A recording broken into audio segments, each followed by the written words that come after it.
कहानी शुरू होती है साल 1720 से।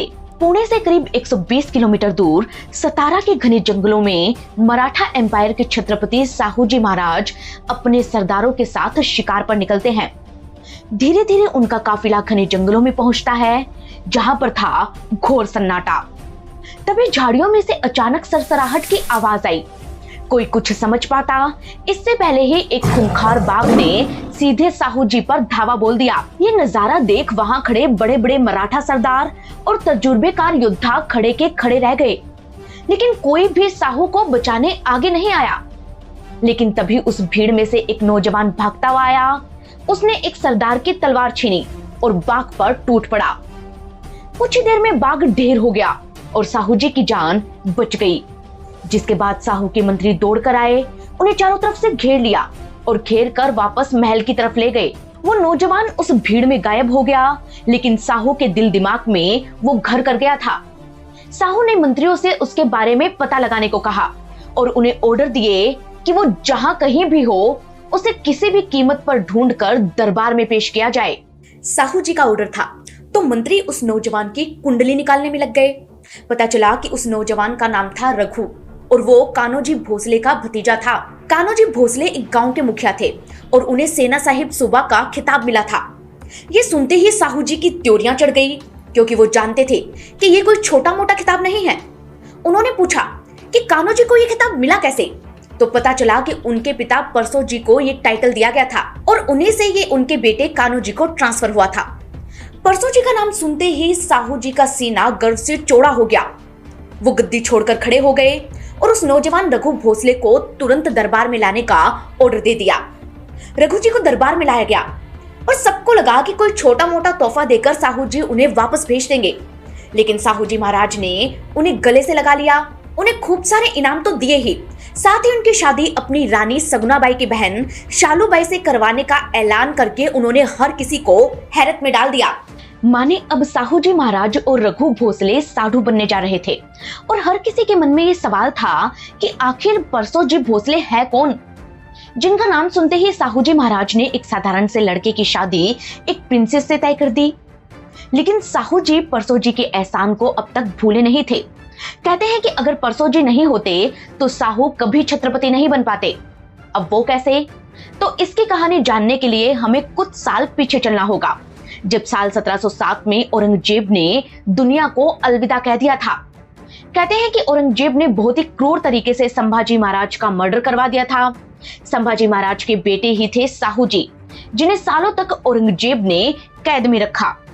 लेकिन औरंगजेब की मौत के बाद मुगलों ने साहू जी को रिहा कर दिया और वो सतारा वापस आ गए। उस वक्त सतारा और कोल्हापुर पर राज था महारानी ताराबाई का, जिन्होंने भरे दरबार में साहू जी महाराज को अपनाने से इनकार कर दिया। उन्होंने साफ कहा, आप मुगलों के पास रहे इसलिए आपको राजा बनाना बेवकूफी भरा होगा।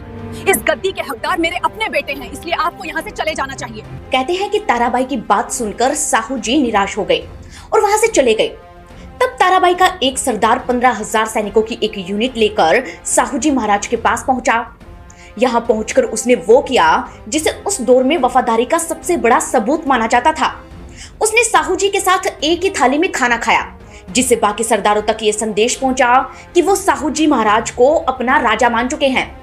ये मराठा सरदार ही थे परसो जी भोसले, जिन्होंने साहू जी महाराज का साथ तब दिया जब कोई उन्हें अपनाने को तैयार नहीं था।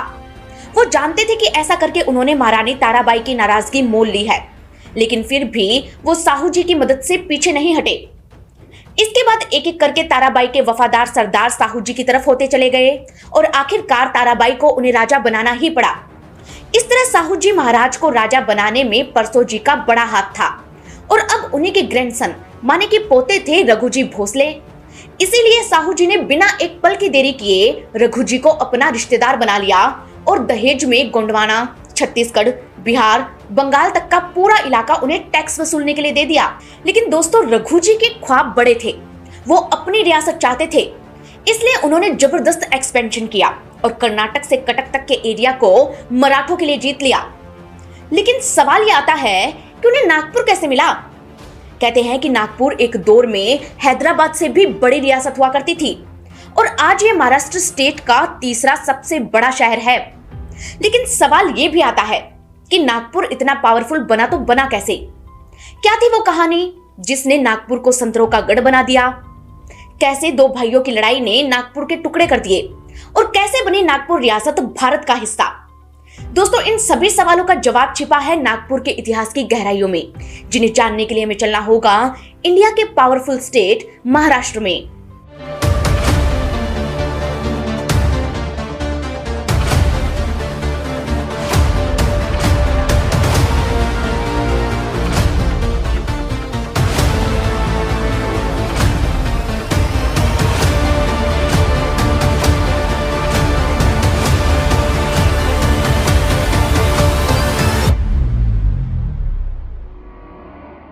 देश की राजधानी दिल्ली से करीब 1100 किलोमीटर दूर महाराष्ट्र के ईस्ट में बसा है नागपुर। ये मुंबई पुणे के बाद महाराष्ट्र का तीसरा सबसे बड़ा शहर है, जो भारत के डेक्कन प्लेटो पर बसा है और सी लेवल से 310 मीटर ऊंचा है। इस शहर के बीचों बीच एक नदी बहती है, जो इतनी टेढ़ी मेढ़ी है कि ऊपर से देखने पर बिल्कुल सांप जैसी दिखाई देती है। सांप को मराठी में नाग कहते हैं और इसीलिए इस नदी को नाग नदी और इस शहर को नागपुर कहा गया। नागपुर महाराष्ट्र का विंटर कैपिटल है, जहां हर साल विंटर सेशन होता है। आरएसएस का हेडक्वार्टर नागपुर में है। हल्दीराम जैसे ब्रांड को फेम नागपुर ने दिया है। ये दुनिया का इकलौता शहर है जिसने 200 इलेक्ट्रिक व्हीकल्स के साथ कंप्लीट पब्लिक ट्रांजिट शुरू किया। और तो और रिजर्व बैंक ऑफ इंडिया ने भी इसे सेफेस्ट सिटी माना और अपना गोल्ड रिजर्व यहाँ बनवाया। नागपुर को टाइगर सिटी ऑफ इंडिया भी कहते हैं, क्योंकि सबसे बड़ा टाइगर रिजर्व इसी शहर में पाया जाता है। वहीं बात करें ऑरेंज की, तो 2014 में यहाँ के ऑरेंज को ज्योग्राफिकल इंडिकेशन टैग माने जीआई टैग भी मिल चुका है। यानी जैसे संतरे नागपुर और विदर्भ की धरती पर पैदा होते हैं, वैसे कहीं नहीं होते। लेकिन ये संतरे उगाए किसने? नागपुर को ऑरेंज सिटी बनाया किसने? इसके पीछे एक कमाल की कहानी है जो शुरू होती है 1896 से। तब नागपुर के राजा थे रघुजी राजे भोसले। रघुजी के दरबार में बहुत से लोग आते और जो भी आते वो उनके लिए तोहफे लाते। इन्हीं में से कुछ लोग उनके लिए अलग अलग फल लाते, जिनमें सबसे ज्यादा पसंद थे उन्हें ऑरेंज। कहते हैं कि एक दिन रघुजी ने सोचा कि क्यों ना अपने ही बाग में ऑरेंज लगाए जाए। रघुजी को गार्डनिंग का बहुत शौक था, इसलिए उन्होंने अपने बगीचे में संतरे के बीज बो दिए। कुछ दिन बाद उन बीजों से पौधे उगाए और देखते ही देखते वो पेड़ बन गए। अब इन पेड़ों के संतरे खट्टे मीठे और इतने टेस्टी थे कि उन्होंने और पेड़ लगवाए और देखते ही देखते संतरे के बाग बनते चले गए। कुछ ही सालों में नागपुर ऑरेंज का हब बन गया। दोस्तों, संतरों के इस यूनिक टेस्ट का राज था नागपुर की मिट्टी में, क्योंकि ये थी काली मिट्टी जो कपास और संतरे की पैदावार के लिए 5.5 से 7.5 के बीच का पीएच लिए हुए थी। सिट्रस फ्रूट के लिए ये सोइल परफेक्ट थी और इसने इतने सारे संतरे उगाए कि नागपुर भारत का सबसे बड़ा ऑरेंज एक्सपोर्टर बन गया। इस तरह रघुजी राजे भोसले के छोटे से एक्सपेरिमेंट ने नागपुर को ऑरेंज सिटी ऑफ इंडिया बना दिया। लेकिन इसे रियासत बनाया 18वीं सदी में हुई उस एक घटना ने, जब रघुजी भोसले दी फर्स्ट को नागपुर की रानी रतन कंवर का लेटर मिला। ये बात 1739 की है। नागपुर में गोंड राजाओं का राज था। यहाँ के किंग थे बख्त बुंदल शाह, जिनकी 2 रानियां थी। पहली रानी से उन्हें जो बेटा पैदा हुआ उसका नाम था चंद सुल्तान, और दूसरी रानी से जो बेटा पैदा हुआ उसका नाम था वाली शाह। चंद सुल्तान बड़े थे, इसलिए पिता की मौत के बाद उन्हें राजा बनाया गया। लेकिन वाली शाह को खुद राजा बनना था, इसलिए उसने बड़े भाई के मर्डर का प्लान बनाया। इस प्लान में वो सफल भी हो गया और भाई को मारकर राजा बन गया। तब चंद सुल्तान की वाइफ क्वीन रतन कंवर ने रघुजी भोसले से मदद मांगी और उन्हें एक लेटर भेजकर अपना हाल कह सुनाया। इतिहास बताता है कि रतन कंवर और उनके 2 बेटों की जान खतरे में थी। उन्होंने रघुजी भोसले का नाम काफी सुना था। रघुजी को तब साहूजी महाराज ने बेरार का सरदार बना रखा था और उनके बारे में कहा जाता था कि वो किसी की भी मदद से कभी पीछे नहीं हटते थे। उन्होंने रतन कंवर की भी मदद के लिए नागपुर पर हमला कर दिया। वो नागपुर को जीत गए और रतन कंवर के बेटों को यहाँ पर राजा बना दिया। लेकिन फिर नागपुर पर रघुजी भोसले का राज कैसे हुआ, इसके पीछे एक अलग कहानी है। 1743 की बात है। अब रतन कंवर के दोनों बेटों अकबर शाह और बुरहान शाह में नागपुर का राजा बनने के लिए झगड़ा होने लगा। भाई भाइयों के इस झगड़े में बुरहान शाह ने रघुजी भोसले को मदद के लिए बुलाया और अब रघुजी दोबारा नागपुर आए। कहते हैं कि रघुजी के आने की खबर सुनते ही अकबर भाग छुटा। इधर गद्दी पर बैठा बुरहान शाह खुद भी घबराया हुआ था। जब रघुजी किले में पहुंचे तो उसे सिंहासन पर बैठा देख वो गंभीर आवाज में बोले, शाह बाबू, अकबर और तुम्हारा झगड़ा गोंडवाना को बर्बाद कर रहा है। मैंने पहली बार तुम्हारी मदद के लिए वाली शाह को हटाया था, लेकिन अब ये आखिरी बार है। रघुजी भाऊ, आपकी कृपा से ही तो मैं गद्दी पर हूँ, कृपया रक्षा करें। तब रघुजी मुस्कुराए और कहा, ठीक है, लेकिन अब से नागपुर की सत्ता मेरे हाथ में रहेगी। तुम्हें राजा का सम्मान, महल और हर महीने पेंशन मिलती रहेगी, लेकिन फैसले मैं लूंगा और ये तुम्हारी भलाई के लिए ही है। कहते हैं कि बुरहान शाह रघुजी की ताकत को जानता था, इसलिए उसने सिर झुकाकर सहमति दी। इस तरह 1743 से वो बस नाममात्र का राजा रह गया और नागपुर का पूरा कंट्रोल रघुजी के हाथों में आ गया। यहीं से नागपुर की किस्मत चमकी और अब बारी थी इसकी सबसे बड़ी रियासत बनने की। लेकिन रघुजी भोसले ने किया कैसे, ये जानने से पहले हमें चलना होगा रघुजी के बचपन की तरफ। रघुजी का बचपन काफी अच्छा था। परसों जी उनके दादाजी थे, जिनके पास सेना साहिब सूबे का टाइटल और तमाम लग्जरी थी। अब इन्हीं परसों जी के 3 बेटे थे, बिंबाजी, कान्होजी और राणोजी। 1695 में बिंबाजी के घर पैदा हुए रघुजी। कहते हैं कि रघुजी के जन्म के लिए बिंबाजी और उनकी पत्नी काशीबाई ने जगह जगह मन्नतें मांगी थी, जिसके बाद उन्हें वैष्णव संत रामाजी पंत कोल्हटकर के आशीर्वाद से संतान मिली और रामाजी के नाम पर ही उन्होंने बेटे का नाम रघु रख दिया। हालांकि रघु के पैदा होने के कुछ साल बाद ही उनके पिता बिंबाजी दुनिया छोड़ गए। इधर 1709 में कृष्णा और वीणा नदी के संगम पर परसों जी का भी देहांत हो गया, जिसके बाद सेना साहिब सूबे का टाइटल उनके दूसरे बेटे कान्होजी को मिल गया, जो रघु जी के चाचा थे। कहते हैं कि कान्होजी और राणोजी रघु के दोनों चाचा अच्छे पदों पर थे, लेकिन रघु के सर पर पिता का साया नहीं था, इसलिए वो गरीबी में जीवन गुजार रहे थे। यही कारण था कि वो अपने चाचा राणोजी के पास आ गए और कुछ साल अमरावती में काम किया। फिर उन्हें उनके दूसरे चाचा कान्होजी ने बुला लिया, क्योंकि उनकी कोई संतान नहीं थी। लेकिन किस्मत ने यहाँ भी पलटी मारी और कान्होजी को अपना बेटा पैदा हो गया। इसके बाद रघुजी के लिए वहां कोई जगह नहीं रही और वो 100 घुड़सवारों के साथ गोंडवाना की तरफ निकल गए। कई सालों तक वो गोंडवाना किंग चंद सुल्तान के लिए लड़ाइयां लड़ते रहे। वहां रहकर उन्होंने गोंडवाना की पॉलिटिक्स, उसकी मिट्टी और वहां के जंगलों को समझा। इसके बाद वो साहूजी महाराज के दरबार में नौकरी करने आ गए। लेकिन साहूजी ये नहीं जानते थे कि रघुजी और परसों जी में कोई रिश्ता है क्या। उस दिन जब रघुजी ने उनकी जान बचाई, तब उन्हें सारी कहानी पता चली। इसके बाद उन्हें रघुजी के लिए बुरा लगा और कान्होजी पर बहुत गुस्सा आया। खैर, अपनी साली शालूबाई से शादी कराकर उन्होंने रघुजी को अपना रिश्तेदार बना लिया और साहूजी का साथ मिलते ही रघुजी की किस्मत एक पल में चमक गई। रघुजी दिन पर दिन पावरफुल होते गए, लेकिन जब उन्हें नागपुर मिला तो ये उनके लिए बहुत बड़ी अचीवमेंट थी। वो इसलिए क्योंकि नागपुर की मिट्टी उपजाऊ थी, यहाँ से अच्छा खासा टैक्स का पैसा मिलता था। रघुजी ने ही यहाँ पर भोसले डायनेस्टी की नींव रखी और यहीं से उनका राजा बनने का ख्वाब पूरा हुआ। अब रियासत का राजा किसी छोटी मोटी जगह थोड़े ही रहता, इसलिए रघुजी भोसले ने दिल्ली, कटक और बनारस के कारीगर बुलाए। रातों रात उन्होंने एक शानदार महल का निर्माण शुरू करवाया, जिसके सारे हॉल शीशे से सजे थे। जनता की जरूरतों को समझते हुए उन्होंने नागपुर में झीलें, बाग और कुएं बनवाए। कहते हैं कि पूरे शहर में उन्होंने 1500 से ज्यादा कुएं खुदवाए, ताकि जनता कहीं से भी प्यासी ना रहे। रघुजी भोसले द फर्स्ट एक वॉरियर थे। उन्होंने न सिर्फ नागपुर को रियासत बनाया, बल्कि छत्तीसगढ़, गोंडवाना और कटक तक को जीत लिया। उन्होंने बंगाल के नवाब पर भी 2 बार अटैक किए और बंगाल को भी नागपुर में मिला लिया। इतिहास की माने तो रघुजी का दौर नागपुर रियासत का गोल्डन पीरियड था, जब नागपुर मिडिल इंडिया से ईस्ट में बंगाल तक फैला था। उस समय नागपुर के भोसले राजाओं का झंडा पूरे भारत में लहरा रहा था। लेकिन 14 फरवरी 1755 को रघुजी भोसले दुनिया छोड़ गए। उनके बाद राजा बने उनके बेटे जनोजी भोसले, जिन्हें विरासत में मिला ढेर सारा खजाना और वो रियासत जो बंगाल से कर्नाटक तक, देवगढ़ से छत्तीसगढ़ तक फैली थी। कटक का किला उन्हें मिला। 12 लाख रुपए हर साल टैक्स उन्हें मिलता था। सोचिए जरा, उस वक्त का 12 लाख यानी आज के करोड़ों रुपए। जनोजी को यह सब संभालना था, जो उन्होंने संभाला भी, लेकिन वो एक कमजोर राजा साबित हुए। उन्होंने जनता पर टैक्स बढ़ाकर लोगों की नाराजगी मोल ले ली और 1763 में पुणे पर हमला करके पेशवा को नाराज कर दिया। जी हाँ, 1763 में निजाम के साथ मिलकर उन्होंने पुणे पर अटैक किया। उस वक्त पुणे के पेशवा थे माधवराव, जिन्होंने न सिर्फ दोनों को हराया, बल्कि जनोजी को तो माफी भी मांगनी पड़ी। अब पेशवा ने उन्हें माफ तो कर दिया, लेकिन वो इस अपमान को भूले नहीं।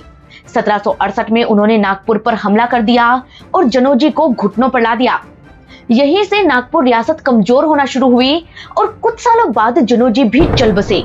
इतिहास बताता है कि जनोजी को कोई बेटा नहीं था। ऐसे में पहले ही तय हो गया था कि उनके बाद उनके भाई मुधोजी फर्स्ट के बेटे को राजा बनाया जाएगा, जिसका नाम था रघुजी द सेकंड। लेकिन उनके बाकी भाइयों ने ऐसा होने नहीं दिया और वो राजा बनने के लिए आपस में ही भिड़ गए। भाई भाइयों की इस लड़ाई में गोलियां तक चल गई। मुधोजी भोसले ने अपने भाई का मर्डर करके अपने बेटे रघुजी द सेकंड को राजा बना दिया और खुद बन गए उनके रीजेंट। माने राज अब मुधोजी संभाल रहे थे और साथ ही अपने बेटे को राजा बनने के लिए ट्रेन कर रहे थे। कहते हैं कि मुधोजी काफी स्मार्ट थे। उन्होंने बेटे का नाम रघुजी द सेकंड इसलिए रखा ताकि लोग उनमें उनके दादा की छवि देख सके। वहीं 1785 में उन्होंने पेशवाओं से फिर दोस्ती की और मंडला और अपर नर्मदा वैली के इलाके को नागपुर में मिला लिया। उन्होंने तो अंग्रेजों से भी दोस्ती कर ली थी। कहते हैं कि 1788 तक वो रियासत का कामकाज संभालते रहे और फिर अपने बेटे रघुजी भोसले द सेकंड को नागपुर का फुल फ्लेश्ड किंग बना दिया। अब साल दर साल बीतते जा रहे थे। रघुजी द सेकंड नागपुर को डेवलप करते जा रहे थे। लेकिन फिर आई 19वीं सदी और साल आया 1803 का, जब अंग्रेज एक एक करके तेजी से भारत की सभी रियासतों को गुलाम बनाते जा रहे थे। उनकी नजरें नागपुर पर भी थीं। हालांकि नागपुर उनका दोस्त था, लेकिन दोस्ती से अब काम नहीं चलने वाला था, क्योंकि नागपुर में कुछ ऐसा था कि अंग्रेजों को यह हर हाल में चाहिए था। अब ये क्या था? तो दोस्तों, ये थी नागपुर की काली मिट्टी। जी हाँ, नागपुर रियासत में विदर्भ का एरिया भी आता था, जहां की काली मिट्टी कपास उगाने के लिए इतनी कारगर थी कि उसे ब्लैक कॉटन सॉइल भी कहते थे। अंग्रेजों को इंग्लैंड की अपनी कॉटन मिल्स के लिए कॉटन उगाना था। इसके लिए उन्हें चाहिए थी नागपुर की जमीन।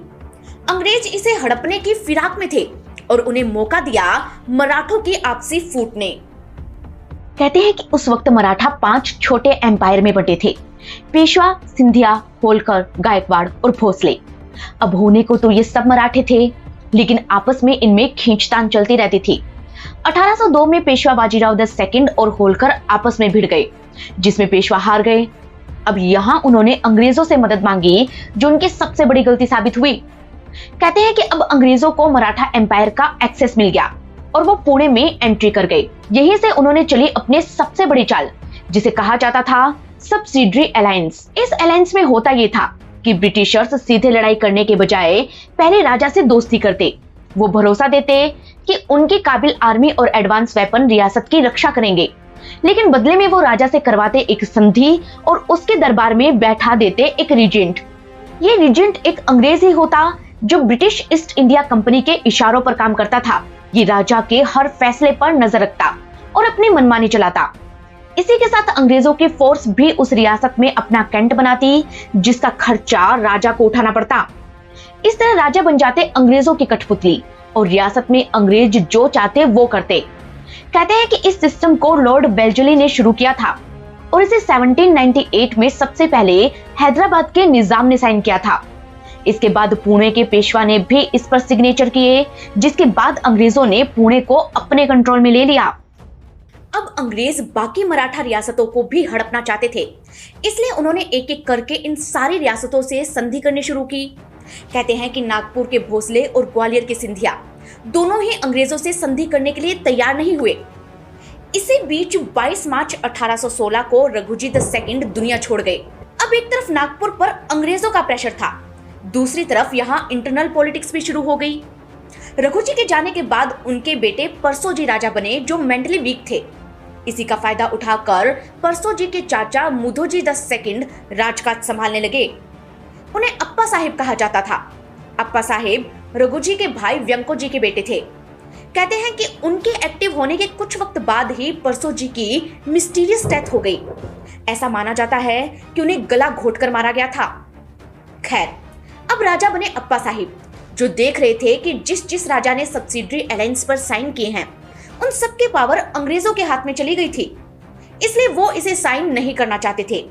लेकिन ब्रिटिशर्स को तो हर हाल में नागपुर चाहिए था, इसीलिए उन्होंने नागपुर पर अटैक कर दिया और यहाँ हुई वो जंग जिसे इतिहास में बैटल ऑफ सीताबल्दी के नाम से जाना जाता है। 27 नवंबर 1817 की ये बात है। नागपुर के पास सीताबल्दी नाम की एक पहाड़ी थी। यहाँ नागपुर की आर्मी और ब्रिटिशर्स की सेना आमने सामने आई। नागपुर के आर्मी को खुद अप्पा साहिब लीड कर रहे थे, जिनके पास 10,000 सोल्जर्स की भारी भरकम आर्मी थी। वहीं अंग्रेजों के पास सिर्फ 2,000 सैनिक थे, लेकिन ब्रिटिशर्स के पास तोपें थी। उनकी आर्मी डिसिप्लिन थी, उनकी ट्रेनिंग इतनी शानदार थी जितनी की मराठा आर्मी की तो बिल्कुल नहीं थी। ऐसे में जब जंग शुरू हुई तो नागपुर की आर्मी शाम होते होते बुरी तरह हारने लगी। खुद अप्पा साहिब ने भी हार स्वीकार कर ली। इधर उनसे पहले मराठा एम्पायर के बाकी 4 पिलर्स जैसे पेशवा, सिंधिया, होलकर और गायकवाड़ को ब्रिटिशर्स ऑलरेडी हरा चुके थे। इतिहास बताता है कि अप्पा जी की यह हार नहीं बल्कि नागपुर रियासत पर भोसले राजाओं के रूल का द एंड थी, क्योंकि इस हार के बाद अप्पा साहिब को कटक, बेरार और संबलपुर जैसे एरिया अंग्रेजों को देने पड़े, जिसका सबसे बड़ा फायदा अंग्रेजों को तब मिला जब 1861 में अमेरिकन सिविल वॉर के दौरान अमेरिका से कॉटन सप्लाई बंद हुई। कहते हैं कि तब ब्रिटिशर्स ने बेरार की काली मिट्टी से उगाकर पूरी दुनिया को कॉटन सप्लाई किया। उस एक साल में इंडिया ने ब्रिटेन को 90% रॉ कॉटन भेजा, जिसका एक बड़ा हिस्सा बेरार से आया था। कहते हैं कि अब नागपुर में अंग्रेज जमकर मनमानी कर रहे थे, क्योंकि नागपुर भी सब्सिडरी अलायंस का पार्ट बन चुका था, जिस वजह से नागपुर के राजा सिर्फ नाम के राजा रह गए थे। इधर अप्पा साहिब के बाद राजा बने रघुजी राजे द थर्ड। 1818 में ब्रिटिशर्स ने उन्हें नागपुर का किंग बनाया। कहते हैं कि रघुजी सिर्फ 10 साल के थे जब वो राजा बने, और जब तक वो 30 साल के नहीं हुए नागपुर का पूरा राज ब्रिटिश रेजिडेंट रिचर्ड जेनकिंस ने संभाला। अब इतने सालों में रघुजी द थर्ड भी समझ गए कि वो सिर्फ नाम के राजा हैं, इसलिए उन्होंने भी राजकाज संभालने में कोई इंटरेस्ट नहीं लिया।